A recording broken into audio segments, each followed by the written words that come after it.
What is up YouTube, Johnny B here again today, and we are at UMS Tuning. This is gonna be a dyno day for us. They're gonna be doing dyno runs for a lot of the NASA cars and the SCCA cars, but at the end of all that, they're gonna also be doing cars for anybody that comes in. So we came in to make sure that we're hitting the power numbers that we intended to hit with my FRS. It's boosting 23 pounds right now. The car is ridiculously quick. I lose a lot of traction. So I want to see how much power it's making, and then we also brought the Fiesta ST to see how much power that's making on the dyno. This is a Dynapack hub dyno. You can hear it in the back right now. They're actually dynoing one car just to see all the power numbers, make sure everybody's getting their dyno sheets, and that's something that I need. So there's a lot of beautiful cars here that I want to show you guys, and you guys can see, and then we can also see the cars on the dyno, running them to see what power numbers we get out of them. So stay tuned.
All right, so now we are here with my FRS. We're about to put it on the dyno, see what power numbers it's making.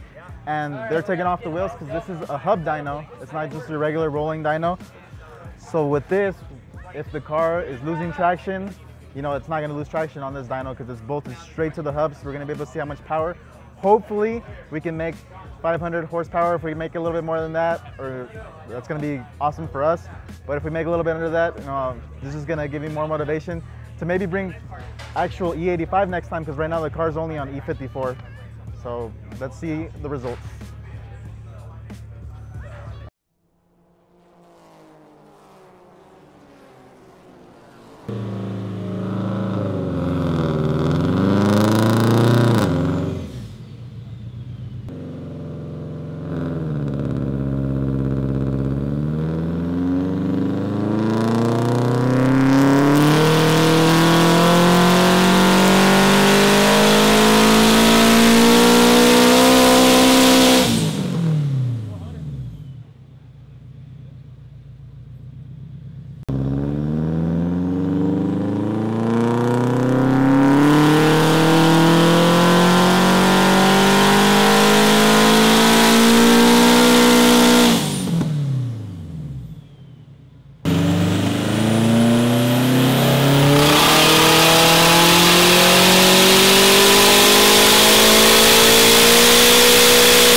are finally back from Dyno Day. We're back at the shop. We have some dyno numbers here for you guys. You guys are probably curious as to how much power the initialized FRS made and how much power the RX-43 ST made. And to be honest, we weren't as happy as we thought we would be with the numbers, mainly because, for one, the FRS, I'm running on pump gas, so I knew that the numbers weren't going to be as good as they could be.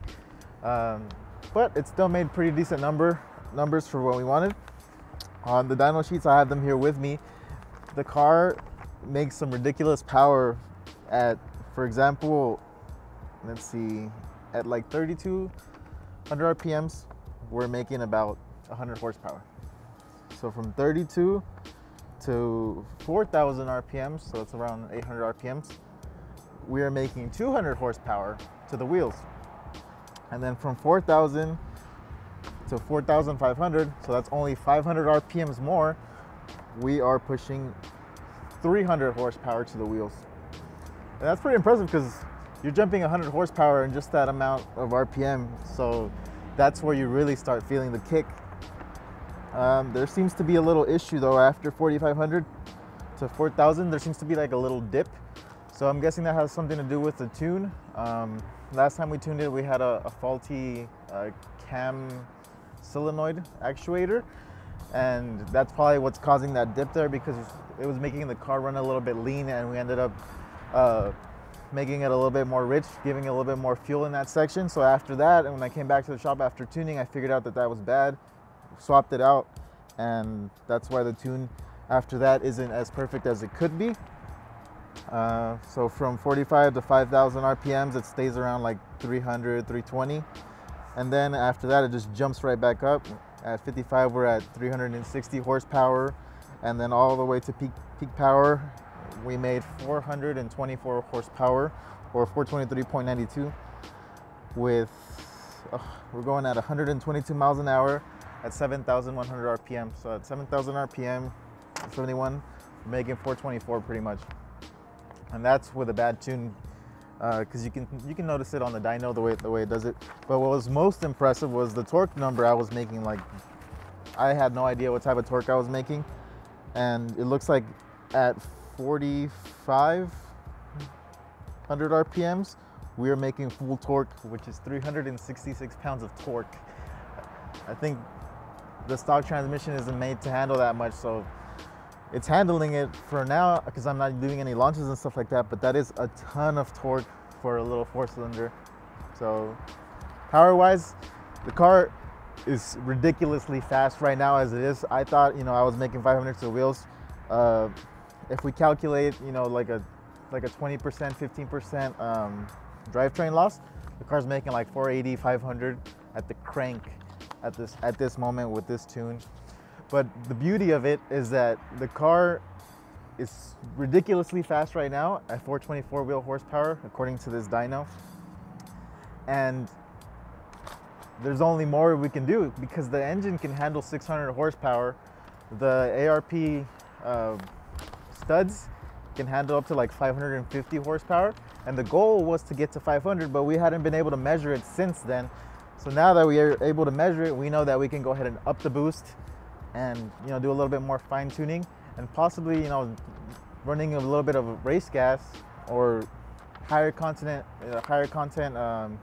E85, because right now the car's only on E54 from like a shell, which is just straight out of the pump, and that's going to be affecting power numbers quite a bit as well. So the car's fast, it's amazingly fast. I can burn out first, second, third gear. I can be in third gear already going like 60 miles an hour, and I hit 4,500 RPMs under full throttle, and the thing will start burning out, and it's pretty crazy how it works. So that's just the beginning, because now that we have this baseline number for the FRS, we know we can go ahead and up that and make it even more crazy than it is right now. So in regards to the Fiesta did a couple runs. The guys there at UMS Tuning were loving the Fiesta. They loved just like seeing the car. The owner of the shop looked like he fell in love with it. A lot of the workers were just like talking about it. They're like, oh, I want this car. He took off the wheel. He was like, oh my God, look at these brakes. And then he looks up and looks at the at the coilovers where they say Ford Racing, and he's like, oh my God. And then he's like, you know, obviously he had a little bit of extra words that I'm not allowed to disclose, but the guy pretty much loved it. So when we did the Fiesta, that thing was hitting, I think it hit 280, 287, and then it hit 288 and 289. Like, it was like the numbers were like right around the ballpark, so it wasn't really changing. So with that, you know, 200 and pretty much 290 to the wheels was the power it was making, but the torque number was way up there at like 270 or 280. I don't remember exactly. I don't have the dyno sheet with me, but we're gonna go ahead and put that on screen for you guys so you guys can take a look at that. So pretty much that car just ramps up like crazy. And we were a little disappointed with that number because the Fiesta, with that turbo, with that amount of boost, obviously on the stock engine, it should be making a specific number. You know, according to the tuner, he's tuned thousands of them, and he knows that with that setup that we have, the car should be making around 350 wheel horsepower. So we talked with him, sent him the dyno sheet, figured all that out, and he said that there was, actually after that, he told us to do a pull, a fourth gear pull, send him a data log so we can see what's going on, why it's not making the power that it should be making. And we found out that cylinder 1 was making a lot of erratic, you know, fluctuations in the tune. So what it could be is most likely spark plugs. So we're gonna have to go ahead and upgrade the spark plugs. He said that we're supposed to change them every like 10 to 15,000 miles, and that car just got like 25,000 miles on it. So that's most likely it. The spark plugs are already bad, because once you get into the higher horsepower, you know, you start needing a lot more maintenance. It gets a little bit more pricey that way because you have to change your oil sooner, you have to change your spark plug sooner. So that's probably the next thing we're gonna do, is change them out for some NGK iridiums, because I'm pretty sure that Fiesta still has the stock ones in there from factory, and we've been running a lot of boost through it. So that's most likely why the Fiesta is down on power. The FRS still made a ton of power.